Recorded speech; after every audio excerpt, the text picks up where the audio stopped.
안녕하십니까 여러분. 오늘은 어제에 이어서 시편 42편부터 49편까지 읽겠습니다. 시편 42편에서 시인은 자신의 슬픈 상황을 호소한 후 지난날 성전에서 예배하던 것을 회상하며 더욱 슬퍼하고 있습니다. 그러나 그런 중에도 시인은 하나님께서 자신을 기억해 주실 것이라는 소망을 버리지 않습니다. 그러나 시인은 소망을 확신하면서도 다시 낙심과 불안에 쌓였다가 또다시 하나님의 은혜를 의지하게 됩니다.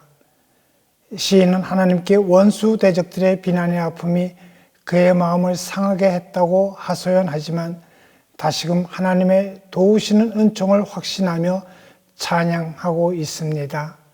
시편 43편은 시인이 무고하게 핍박을 받고 하나님의 성전으로부터 멀리 떨어진 곳에서 방황할 때 지어진 시입니다. 그러나 이 시는 단순히 고달픈 처지에 대한 푸념이 아닙니다. 그것은 시인의 영혼 깊은 곳에서 우러나오는 참된 신앙의 고백이라고 할 수 있습니다.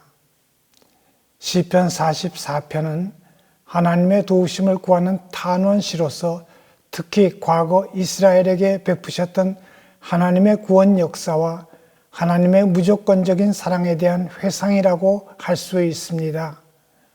과거를 회상한 시인은 이제 조상들이 하나님으로 말미암아 원수들로부터 구원받은 것처럼 그들로 그와 같이 승리하기를 갈구하고 있습니다.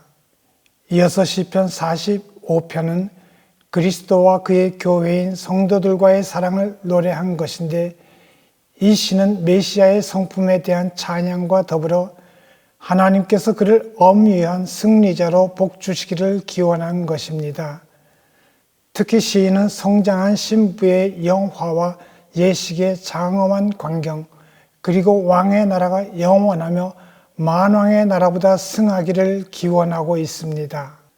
시편 46편은 요동하는 세상, 항상 위험이 있는 이 세상에서 하나님을 의지함으로써 위로를 얻는다는 내용의 시입니다. 전능하신 하나님께서 하나님의 백성들에 대한 언약의 신실성을 위하여 항상 당신의 백성들을 보호하시고자 배려하시는 가운데 그 대적들을 평정하심으로써 위로를 얻게 하셨다는 노래입니다.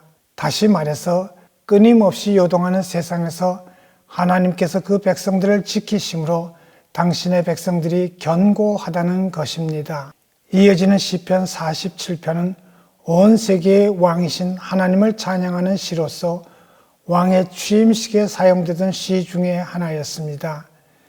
여기서 하나님을 찬양하라는 시인의 권유는 이제 더욱 고조되어 마치 대관식을 끝낸 왕이 그 보좌에 앉았을 때처럼 묘사되고 있는 것을 볼 수 있습니다.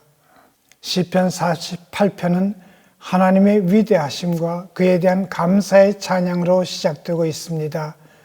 특히 거룩한 도성 시온이 어떻게 그의 돌보심 가운데 있는지를 묘사하고 있습니다. 이스라엘 백성들이 외부의 적들로 인해 수많은 침공과 위협을 당했지만 그때마다 하나님께서 어떻게 그들을 보호하셨는가를 이 시는 잘 묘사하고 있습니다.